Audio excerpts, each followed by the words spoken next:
Hey everyone, it's Rebecca the Dietitian, and I am here today to teach you, by popular demand, how to cut up a mango, how I cut up a mango. There's a couple ways you can do this. I'll talk about it in the video, and I hope you enjoy. It's messy. Okay, there's more than one way to cut a mango. And by the way, this mango, it's a different kind of mango. You probably mostly see mangoes that are ripe when they're reddish orange. And all mangoes are ripe when you can press with your thumb and make a little indentation. Just sort of same as an avocado, same as most fruits, other than apples, you know, peaches and plums. When they're a little bit tender, or a little bit, indent a little bit when you push your thumb in, that's when they're ready. This particular mango is from my mother's tree, and if you ever see a mango like this, it is the best mango. It's sweet, it's delicious, it doesn't have those stringy things that are sometimes in mangoes, and I highly recommend. And there's a ton of mango meat in it. So the mango, you'll notice, is kind of like thinner on one side and fatter on the other, and all mangoes are like that. And of course they're like long, like that, sort of like a bean. So you're actually gonna take the thinner side, and that's where the seed's gonna be, going across. So I'm gonna start cutting here, and I'm gonna kind of feel with my knife for the seed. And I'm just gonna go down and get a hunk like that, okay? And then I'm gonna do the same thing on the other side. Now my husband, who's a chef, probably does it the way you're supposed to do it. He actually prefers to peel his mangoes and then chunk them up, but I like doing it this way. It seems more fun. It's honestly super messy either way. Now don't be afraid of a little dark spot. That's, you know, this is an organic mango, so you're just sometimes gonna have a little spot to cut out and get rid of. And what I do from here, this is the fun part. I slice it into a checkerboard pattern, and then pop it open, and you can eat it like that, or you can just use your fingers or a spoon to take the chunks out.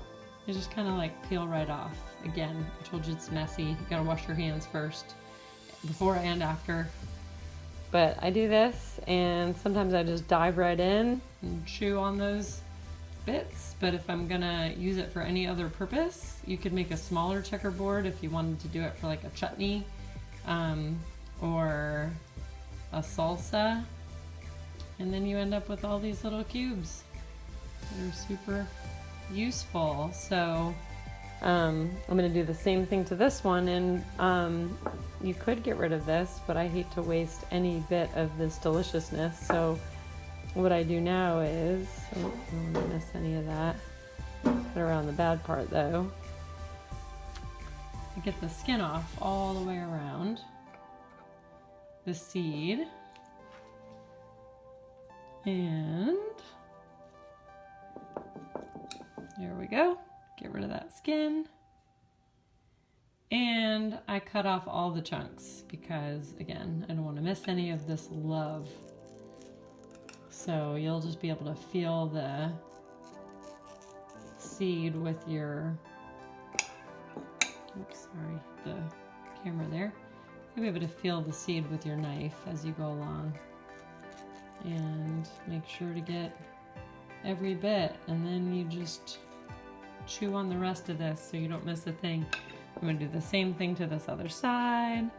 Get rid of this little bad spot and cut it up into a checkerboard pattern. And that's the fun part. Pop it open, peel it off, and you've got all your chunks ready to throw in a freezer bag and freeze for the mango smoothie, or just go ahead and eat, or you make a good chutney or salsa. Hope that helps. Hope you enjoyed. It's messy, and but it's fun.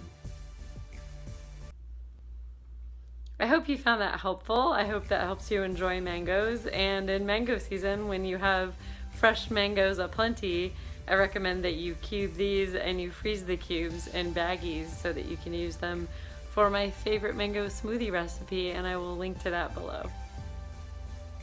Oh, and if you did find that helpful, please consider sharing it and consider subscribing to my YouTube channel so that you don't miss a thing.